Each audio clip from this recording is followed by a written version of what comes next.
Today is Monday, Parashat Tetze.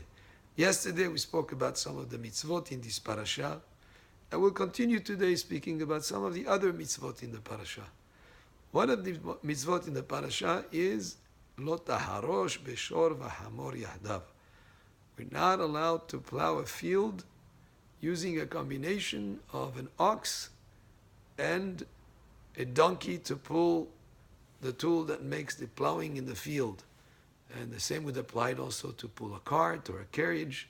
You don't take two species, bring them together to do work together. That's not allowed. That's a mitzvah from the Torah. We fulfill it because the Torah said so, but Hachamim give us some reasons. And one of them is that maybe they have two different amounts of power. One would pull faster than the other.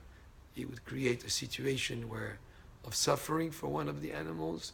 And we're very sensitive to how we treat animals. Even when we sit down to have a meal, if we have pets, we should feed them first before we feed ourselves, just like the pasuk says, "Esev besadecha livhemtecha ve'achalta v'sabata." First, the pasuk mentions that he's going to give esev, grass, to be eaten by the animals, and then you will eat and will be satisfied. But there's another reason that is brought also by the Hachamim. The ox ruminates, he chews its cud, and the donkey doesn't.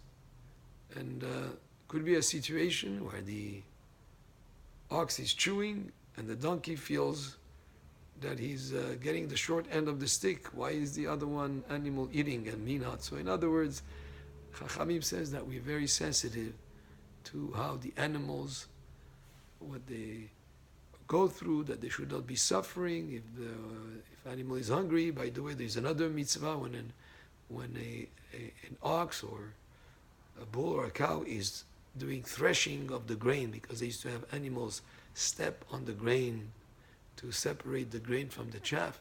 You're not allowed to muzzle the animal, because muzzling the animal while it's working with food is something that would be difficult for it, because it will have a desire to eat some of the food, and you have to allow them, as they're working in the threshing floor, to thresh, to separate the grain from the chaff by stepping on them. You cannot muzzle the animal. You have to allow the animals to be able to eat as they're working with the food.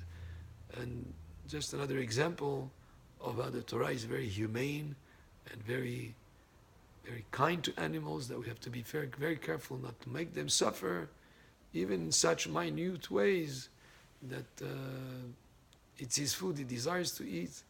It's together with another species, pulling a cart. You have to make sure that they're same type, not two different ones. And there are many other mitzvot in the parasha. One of the mitzvot also is the one of not to wear sha'atnez. Sha'atnez is not to wear clothing that has wool and linen put together in the same garment. That is not allowed, just because the Torah said so, we fulfill it.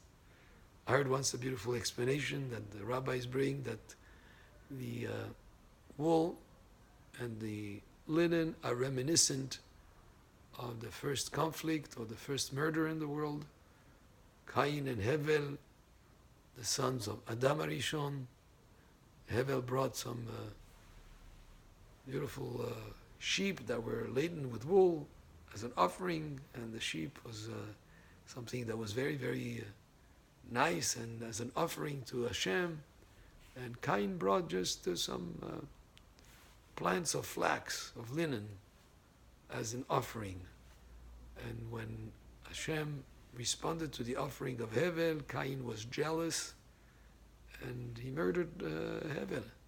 So wool and linen bringing together is reminiscent of that first very unfortunate crime that happened at the time. And therefore, that's the reason. But the reason why we don't wear wool and linen together is because the Torah said so. It's a chok, it's a statute from the Torah. But this is one reason that is brought by the Hachamim, which gives another dimension to understand. And many mitzvot in the parasha of this week we'll continue maybe tomorrow going into some of the mitzvot that I mentioned in the parasha. And it's a good idea if you buy a garment that is made of wool to have it checked to make sure that there is no linen that is included in the garment. Also, there are sha'atness checkers. There are people who have been trained to check if there is any linen mixed with the wool in the garment. If you call us here at the synagogue, we can refer you by giving you some numbers of people in the LA area that have that expertise, and it's something they can do pretty quickly. Baruch Adonai le'olam, amen ve'amen.